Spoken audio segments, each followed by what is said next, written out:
आज के हमारे जो खसूसी मेहमान हैं वो हमारे साथ होंगे। कौन है थोड़ा बहुत आपको आइडिया हो गया होगा, बिकॉज़ पिछले कुछ सालों में इतना बड़ा नाम किया बहुत कम काम करके। और ये बड़ा मुश्किल होता है कि आपने काम इतना ज़्यादा ना किया हो, और उस काम को ज़्यादा ना करने की वजह इनकी अपनी सुस्ती नहीं है, इनकी जो एक ख़ास अंदाज़ है ये उसको लेके चलना चाहते हैं। थोड़े से मूडी भी हैं, थोड़े से शरारती भी हैं, और थोड़े से मलंग टाइप भी हैं, और बड़े लोग इनसे कभी कभी नाराज़ भी रहते हैं, लेकिन जो इनको जानते हैं वो इनसे बेइंतहा मोहब्बत करते हैं, अपने काम को बहुत खूबसूरती से जानते हैं, पढ़ा है इस काम को।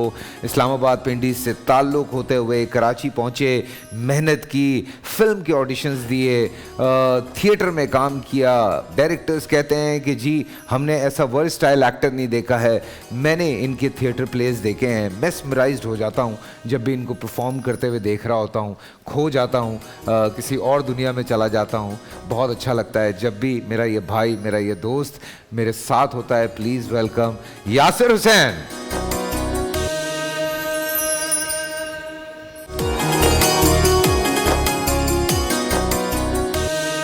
आपने इतनी तारीफ की, मुझे लगा किसी और को ना बुला लें। मैंने कहा था ना। बैठे ना यासिर, कैसे हैं? ठीक ठाक हैं? First class. नॉर्मली जब आप एक्टर्स से मिलते हैं, उनसे बात करते हैं ना, तो आप उनसे पूछते हैं क्या क्या हो रहा है, लेकिन आपसे जब मिलते हैं तो हम पूछते हैं अच्छा क्या क्या नहीं हो रहा। हाँ सर, अभी तो आपके साथ काम करने का मौका मिला है, इससे बड़ा और क्या हो सकता है मेरी ज़िंदगी में कि मैं फैसल कुरैशी साहब को डायरेक्ट करके आया हूँ कोई 5-6 दिन। तो आप कह रहे थे बड़ा कुछ सीखने को मिला। आई डोंट नो आपने क्या ही सीखा होगा जो हमने सीखा है आपसे। नहीं, लेकिन ऑब्वियसली यासिर होता यही है कि आप लोग जब चाहे कोई सीनियर एक्टर हो, कोई जूनियर एक्टर हो, जब आप नए लोगों के साथ काम कर रहे होते हैं तो ऑब्वियसली आप उनके साथ और भी बहुत कुछ सीख रहे होते हैं। सो चाहे नया हो या पुराना हो, ये सीखने का अमल चलता रहता है। और अच्छा, हम सीख आपसे कम रहे थे, हम मेस्मराइज ज़्यादा हो रहे थे कि मैंने भी एक्टिंग की है और वहाँ सेट पे सारे एक्टर थे, मगर जब आपको सीन दे देते थे आप कब याद करते थे हमें, मुझे कभी पता नहीं चला। मैंने आपके साथ रिहर्सल्स भी कोई ऐसा सच नहीं की, प्रोडक्शन के इश्यूज़ और चीज़ों की वजह से आगे पीछे।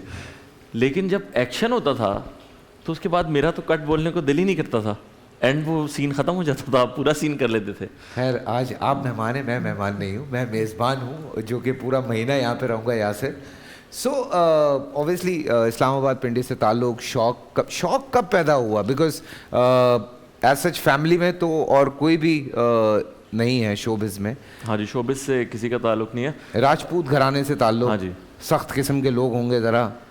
सख्त नहीं थे बिल्कुल, मेरे अब्बा बहुत पसंद करते थे फ़नकारों को। अच्छा। हाँ जी, तो वो भी चाहते थे कि मैं एक्टिंग की तरह। मेरी एक बहन है शुमाइला जो सिंगर है। बिल्कुल। और बड़ी अच्छी सिंगर है, कंपोज़र है। तो इतना कोई हमारे यहाँ सख्त माहौल नहीं था कभी भी। वो हमें हमेशा प्रमोट किया गया इन चीज़ों के लिए और सपोर्ट किया गया। और I was born in Karachi, फिर हम मूव कर गए थे रावलपिंडी। ठीक है। तो मेरा बचपन वहाँ गुजरा है। फिर वहाँ मुझे और ज़्यादा शौक हुआ स्कूल में, तो उसके बाद वहाँ पे थिएटर प्लेस चलते थे केबल पे, पंजाबी थिएटर। बिल्कुल बिल्कुल। तो वो मैं देखता यहाँ था, कराची में भी केबल्स पे चलते ही हैं। हाँ, लेकिन उस वक्त मेरे बचपन में तो वही चलते थे केबल पे, तो वो देखते देखते मुझे और ज़्यादा शौक हुआ। हाँ। और उसके बाद फिर वहीं थिएटर शुरू कर मजे दिया। की बात है ना, लोग जुगते मारते हैं या फिर जुगते बनाते हैं, और फिर लोग उन जुगतों को लोगों पे लगाते हैं। सो ये वाला क्या सिलसिला है? Sir actually I am a British Pakistani actor. ये आप आजकल इसके पीछे क्यों पड़े हुए हैं? मैं कहाँ पड़ा हुआ हूँ? एहसन के पीछे आप पड़ गए, मैं देख रहा हूँ। बिल्कुल भी नहीं, मेरा दोस्त है यार, वो आज से दोस्त नहीं है, बहुत अरसे से मेरा दोस्त है। और ये लोगों ने पिक कर लिया, बड़ा पुराना कोई इंटरव्यू था, उसमें से उसकी वो चीज़ निकाल के शुरू ही हो जाते हैं। लेकिन पता है ये भी कम लोगों के हिस्से में आती है चीज़ कि उनकी चीज़ें पिक हों। हाँ, और पिक उसी की चीज़ होती है जो कामयाब होता है। बिल्कुल ऐसी सीधी सी बात है। बिल्कुल ऐसी बात। वो है कामयाब माशाल्लाह, इसमें कोई शक नहीं। आप देखें कैसे मैंने बात को कहीं और ले गया हूँ। नहीं, लेकिन आपने वो बात करनी। अच्छा नहीं, चूंकि इस्लामाबाद हम बैठे, बड़ी लंबी लंबी चौड़ी चौड़ी हमारी महफिलें लगी, हम बैठे रहते थे। रात को भी इसको पता नहीं क्या शरारत सूझती है, ये आके मेरे पास बैठ जाता था। मैं कह रहा हूँ मुझे सोने दो, मुझे सुबह उठ के जिम जाना होता है। नहीं, हम बैठेंगे, बातें करेंगे। अरे भाई क्या बातें करेंगे यार, और सुबह फिर शूट पे भी लेके जाना है। सो एक लेकिन ये आपको मैंने क्या कहा था कि आपको शूट पे जिस वक्त जाना है उस वक्त जाएं। हाँ ये तो है, लेकिन वो मुझे अच्छा नहीं लगता ना, मैं चाहता हूँ जल्दी काम हो जाए तो ज़्यादा बेहतर है। यासिर, फिल्म का ऑडिशन दिया, फिल्म की नहीं, क्यों? पुरानी बात कर रहा हूँ। हाँ जी, बहुत शुरू की एक फिल्म का आपने ऑडिशन दिया था और वो फिर आपने वो मैं- फिल्म नहीं की थी। मैं बहुत छोटा था उस वक्त, और वो एक ऑडिशन हो रहे थे, शोएब मंसूर साहब कर रहे थे खुदा के लिए का audition। अच्छा। तो उसमें मैं तो, अब आप जितने भी छोटे हो, अगर आपको एक्टिंग का शौक है, आपको लगता है आप हीरो ही आएंगे। हाँ हाँ। तो मैं गया, मैंने जाके ऑडिशन दिया, उन्होंने 2 दिन बाद कॉल है कि जी आप सिलेक्ट हो गए। मैं गया, मैंने बड़ा खुश था, मैंने कहा पता नहीं क्या होगा। तो वहाँ उन्होंने कहा जी पहला सीन है, उसके अंदर वो जो स्टेज तोड़ रहे हैं ना लोग आके, उनमें से एक आप भी हैं। तो मैंने कहा ये तो मैं नहीं करूँगा। और अगले दिन नहीं गए और घर में कहा होगा कि अबे यार तूने हीरो आना है, ये तू क्या कर रहा है। हाँ जी, ऐसे ही लेकिन था। कहीं की कुर्बानियां काम आ ही जाती हैं, फिर आप हीरो ही आए, ऐसी बात तो नहीं है। हाँ, वो फिर लक था, वजाहत ने बड़ा एक तजर्बा किया। तो वो एक्टिंग के शौक से राइटिंग का शौक, और फिर राइटिंग के शौक से डायरेक्शन का शौक, तीनों मौजूद थे या वक्त और हालात की वजह से होते चले गए? एक्टिंग का मुझे शुरू से शौक था, मेरा बेसिक पैशन वही है।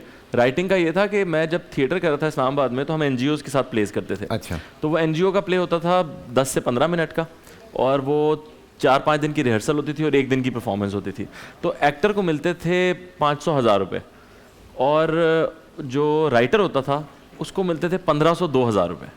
अच्छा। तो मैंने कहा ये अगर मैं राइटिंग करूँ तो ज़्यादा बेहतर है। तो राइटिंग करने के बाद एक्टिंग का तो चांस मिल ही जाता था। तो वो टोटल मिला के को 2500-3000 का एक गेम बन आपने जाती थी। पैकेज डील के चक्कर में तो पैकेज डील के चक्कर में मैंने फिर वो राइटिंग शुरू आपने कर कहा दी। यार राइटिंग शुरू कर हाँ। देते हैं। तो राइटिंग की, तो राइटिंग बेहतर होने लगी, ज़रा कॉमेडी भी थी उसके अंदर, और वो सबक आमोज भी चीज़ें लेकिन थी। स्टेज पे बड़े ज़बरदस्त आपकी परफॉर्मेंसेज रहीं, ख़ास तौर से जब मैंने आंगन टेढ़ा देखा था, तो आपको याद होगा कि मैं बैक स्टेज आया स्पेशली, और मैंने चलते शो में मैं बैक स्टेज गया हूँ, मुझे 2 सेकंड के लिए मिला होगा, पकड़ के प्यार करके वापस जाके बैठ गया हूँ।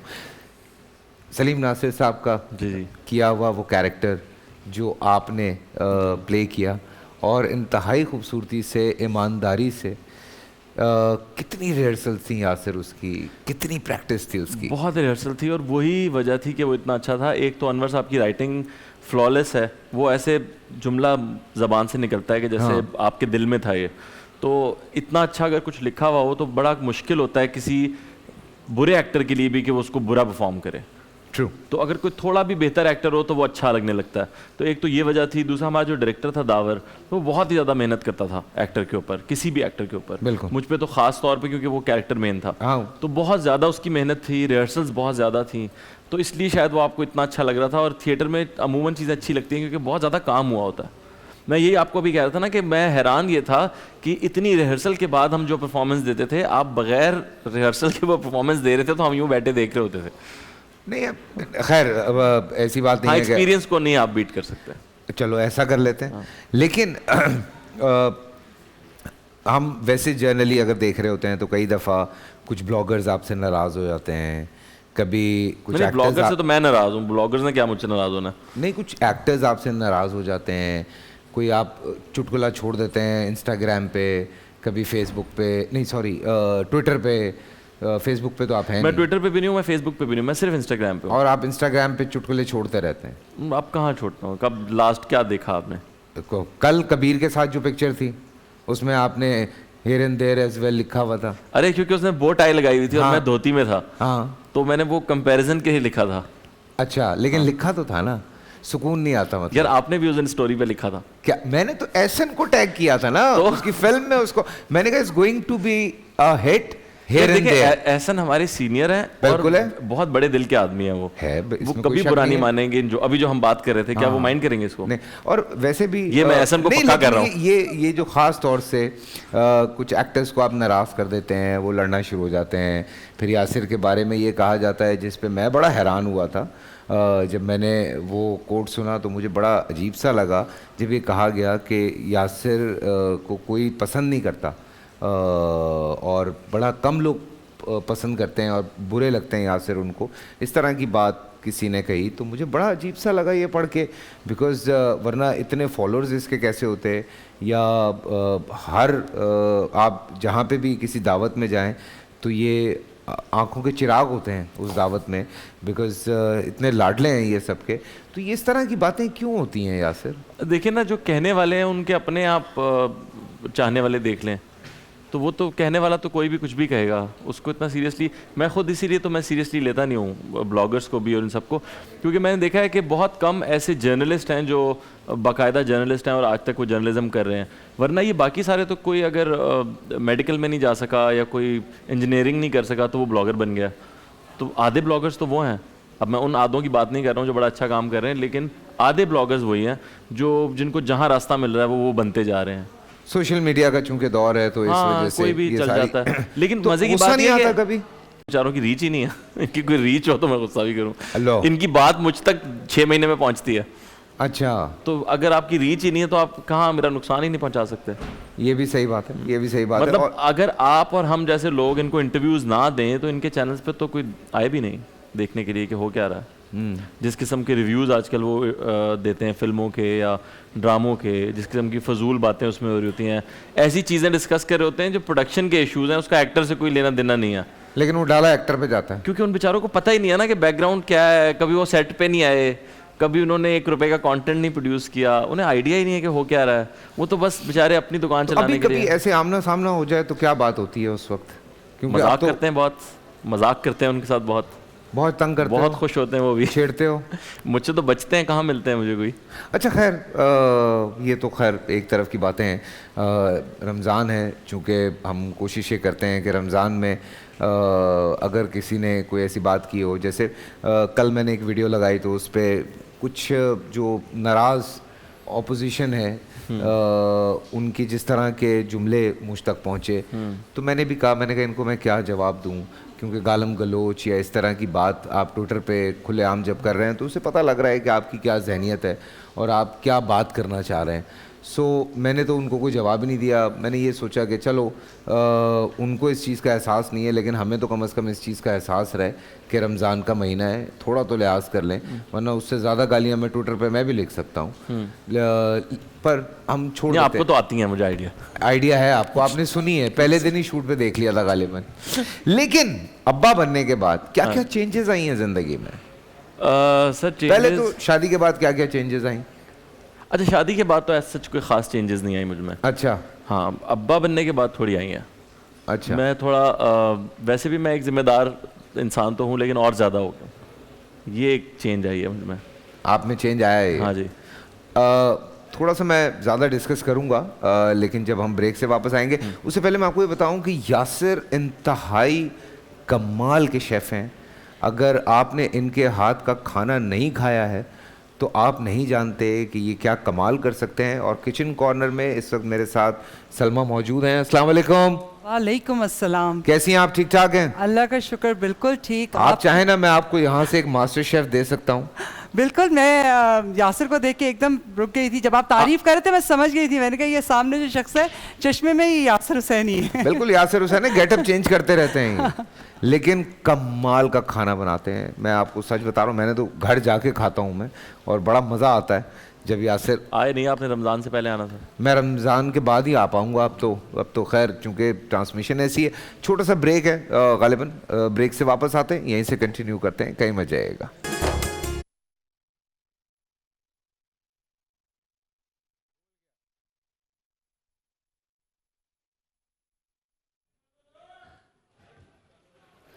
जी हाँ, एक दफ़ा फिर आप सबको खुशामदीद कहते हैं। रमज़ान में बोल एक खसूसी ट्रांसमिशन मेरा आपका साथ रहेगा अफ्तारी तक, और हमारे पास इस वक्त हमारे ख़ास मेहमान मौजूद हैं। जी हाँ, यासिर हुसैन, आप सबके जाने माने, हमारे बड़े प्यारे। बड़ी मज़े की बातें चल रही हैं। मैं अभी ब्रेक में भी इनसे बातें कर रहा था। मैंने इनसे पूछा कि क्या क्या तब्दीलियाँ आई हैं आपकी ज़िंदगी में कबीर साहब के बाद आने के बाद। तो कबीर साहब ने क्या क्या तब्दीलियाँ पैदा की आपके अंदर? कबीर साहब ने घर में बहुत तब्दीलियां पैदा कर दी। अच्छा। घर जैसे पहले दिखता था वैसा नहीं दिखता। बिल्कुल। अब वो एक छोटा सा कोई बच्चों का पार्क दिखता है। हमारा भी यही हाल है। आपका भी यही हाल है। बिल्कुल। तो बहुत सारी मुझ में भी तब्दीलियां आई हैं, इकरा में भी आई हैं। नींदें नहीं अब उस तरह से हम पूरी। अच्छा यासिर, कभी ऐसा हुआ कि आप कबीर साहब को कहीं लेके गए हैं और आपको डायपर चेंज करना है और लोग कह रहे हैं कि यार आप डायपर चेंज करेंगे, आप करते हैं वैसे डायपर्स वगैरह बच्चे के हाँ मैं change? कर लेता हूँ, लेकिन वो करने नहीं देती इकरा, अच्छा, वो खुद ही हैंडल करती है। लेकिन कभी लेकिन ऐसा अगर हो तो- कभी करना हाँ, पड़ जाए नहीं, तो मुझे आता है, मैं कपड़े चेंज करना, डायपर चेंज करना, ये सब आराम से कर लेता हूँ। हेल्प आउट करते हैं? बिल्कुल बिल्कुल, लेकिन फ़र्ज़ है मेरा, कुछ नया नहीं कर रहा मैं। हाँ, लेकिन बहुत सारे लोगों को लगता है कि शायद ये मर्दों का काम नहीं है। हाँ, मर्दानगी को हमने बहुत उससे जोड़ लिया है मेरे ख्याल में। मर्दानगी को सबसे पहले तो हमने मसल से भी जोड़ लिया है, अच्छा। उससे भी कोई लेना देना नहीं है उसका। बिल्कुल।